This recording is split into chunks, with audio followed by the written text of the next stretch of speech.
बिस्मिल्लाहिर्रहमानिर्रहीम। अस्सलाम वालेकुम। मैं गौहर भट्ट आपकी खिदमत में हाजिर हूँ और बड़ी खबर है।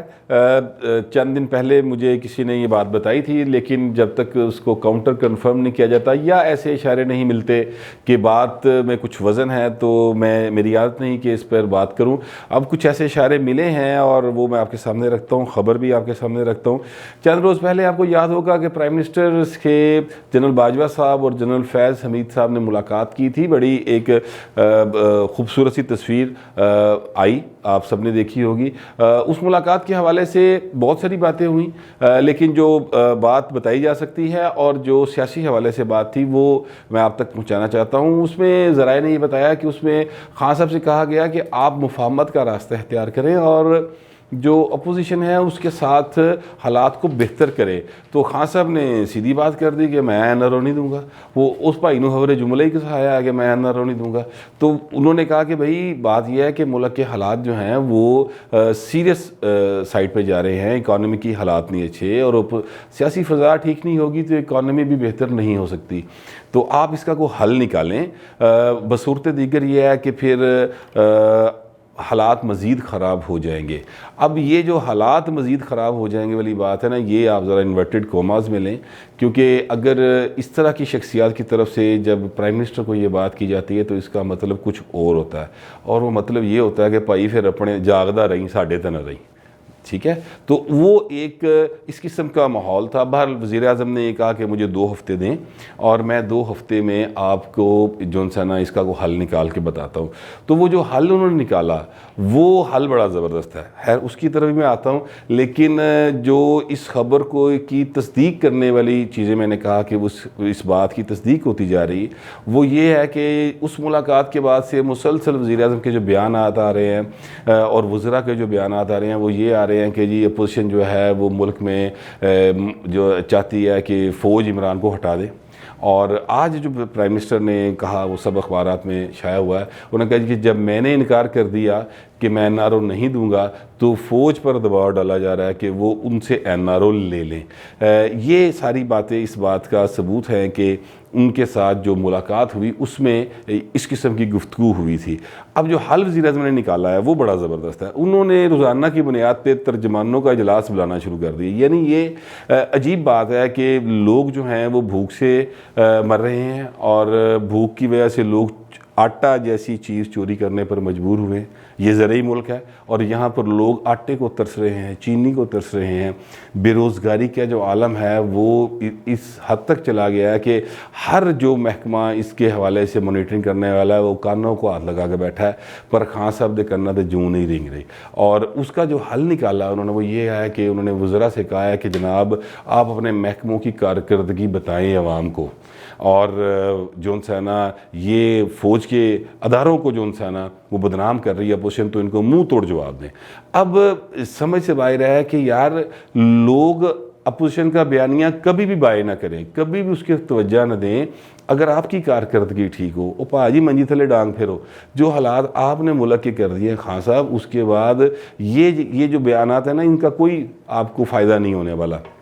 तर्जमानों का आप इजलास बुला रहे हैं, ओ भाई इजलास बुलाओ उन वज़रा का और उन सेक्रेटरीज़ का जो आपने अहम जगहों पे लगाए हैं, जो बराह रास्त आवाम को रिलीफ देने से मुतल्लिका हैं। उनसे पूछें कि आपकी कारकर्दगी है क्या, ये हालात इस तरह पे पहुँचे क्यों हैं, ये हालात इस तरह हुए क्यों हैं कि लोग जो हैं वो रोटी के लिए तरस रहे हैं, ये हालात क्यों हुए हैं ये पता करें। आप कह रहे हैं कि जनाब लोगों को अपनी कारकर्दगी बताएं, वो कारकर्दगी होए तो दसन ना, कारकर्दगी है तो सही। वो सरवर खान साहब की उन्होंने पीए के कैप्टन्स के हवाले से बयान दिया और सारी दुनिया में पीए की बैन हो गई, ये कारकर्दगी नज़र आ रही।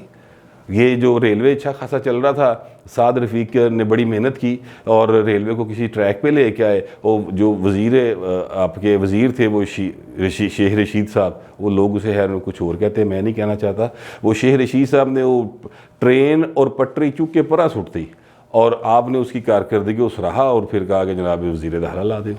तो ये जो कारकर्दगी है ये आपके वज़रा की आपको नज़र नहीं आ रहा।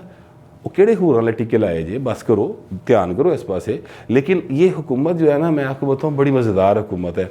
ये तर्जमानों के जो है ना, तर्जमानों की फ़ौज ज़फ़र मुझे अन्ने वा तर्जुमान, اور اتنے ترجمان ہیں کہ بس مطلب سمجھ نہیں آتی، ہر ہفتے ایک نئی لسٹ آ جاتی ہے کہ پنجاب حکومت کے اتنے ترجمان اور رکھ لیے گئے، اور جنہیں نعرے مارنے والے سن سارے ترجمان بناتے۔ اس کا کیا فائدہ؟ اس کا فائدہ یہ ہے ان کو، ان کے خیال میں جس کو بھوک لگی ہوگی ہم اسے کہتے رہیں گے کہ آپ 92 کا ورلڈ کپ دیکھیں، آپ کو بھوک نہیں لگے گی، ان کا یہ خیال ہے۔ وہ سمجھتے ہیں کہ ہم ان سے کہتے رہیں گے دیکھیں خان صاحب ہینڈسم کتنا ہے، اچھا وہ پھر ان کو بھوک نہیں لگے گی، اور وہ بھول جائیں گے کہ ان کے بچوں کی اسکول کی فیس نہیں گئی۔ ان کو یہ بتائیں گے کہ جناب یہ دیکھیں جنسانہ خان صاحب نے جب کوٹ پہنا اور ٹائی لگائی اور اچکن پہنی تو ان کے چہرے پہ گلو کتنا تھا۔ یہ اس طرح کی باتیں آپ نے سنی ہوں گی، ایک دو خواتین وزراء وہ اس طرح کی باتیں بھی کرتی ہیں۔ تو یہ سمجھتے ہیں کہ اس طرح کی باتیں کر کے لوگوں کو بہلا لیں گے، پھسلا لیں گے۔ ابھی پچھلے دنوں ایک تصویر آئی گورنر پنجاب کی کہ وہ ایک جھیل کے کنارے، وہ گورنر ہاؤس میں ایک جھیل ہے، چونکہ گورنر ہاؤس جو ہے وہ انگریز دور کا بنا ہوا ہے، اور وہ ظاہر ہے کہ ایک ایسی یاد ہے جس کو خان صاحب ختم کرنا چاہتے تھے، لیکن اب اسی گورنر ہاؤس میں بڑے آرام دہ ماحول میں گورنر پنجاب بھی بیٹھے نظر آتے ہیں، اس تصویر کے اندر محمود الرشید صاحب بھی نظر آتے ہیں، اور بھی لوگ ہیں، اور وہ جس طرح مغلیہ کوئی شہنشاہ بیٹھا ہو گاؤ تکیے لگا کے اور جھیل کنارے، اور جناب چائے بسکٹ اور یہ سارا کچھ چل رہا ہے۔ تو یہ تصویریں جب آئیں گی، ایک طرف بھوک کا عالم یہ ہوگا کہ لوگ جو ہیں وہ اپنا پیٹ کا دوزخ بھرنے کے لیے آٹا چوری کر رہے ہوں گے۔ آپ نے وہ تصویر بھی دیکھی ہوگی، سوشل میڈیا پہ چل رہی ہے، ٹھیک ہے۔ تو وہ اگر اس طرح آٹے کی چوری پہ اگر بندہ پکڑا جائے تو پھر اس کا مطلب یہ ہوتا ہے کہ وزیر اعظم یا حکمران چور ہے، کرپٹ ہے۔ اور یہ بات میں نہیں کہہ رہا، یہ خان صاحب کیا کرتے تھے۔ تو میں خان صاحب کو یاد دلانا چاہتا ہوں کہ خان صاحب آپ کے بارے میں یہ تاثر اب پکا ہو گیا ہے۔ وہ جڑا ثاقب نثار نے تانوں سرٹیفکیٹ دیتا ہے نا صادق اور امین دا، وہ پاڑ پوڑ گیا جے۔ ہوں لوکی اس گل نہیں مانتے، وہ بھائی جی لوگوں نے روٹی چاہیے۔ اور ترجمانوں کے حوالے سے جو بڑی بار بار ترجمانوں کا اجلاس کر لیتے ہیں، تو مجھے جو ہے نا وہ ایک لطیفہ یاد آ گیا۔ وہ لطیفہ یہ ہے کہ ایک جنگل میں ایک ہرنی اور بندر کے درمیان دوستی تھی۔ تو ہرنی نے ایک دن بندر سے کہا کہ یار شیر بڑی زیادتی کرتا ہے، جدوں آندا میرے بچیاں نوں کھائی جاندا ہے یا ان کو مارتا ہے، تو تم کچھ کرو۔ تو باندر نے کہا کہ تو فکر نہیں کرنی، ایس دفعہ ہوں آئے گا نا تو من دسنا ضرور ہے۔ خیر شیر آ گیا، اور ہرنی نے بندر کو آواز دی، اور بندر نے بھی دیکھا کہ شیر آ گیا، تو بندر جو سا نا اس نے درختوں کے اوپر چھلانگیں لگانی شروع کر دیں۔ وہ چھلانگیں لگاتا گیا، خیر شیر نے اپنا کام کیتا، بچے بوچے کھائے اور نکل گیا۔ اور بعد میں ہرنی نے کہا کہ تو کچھ بھی نہیں کیتا، وہ بچے کھا کے چلا گیا۔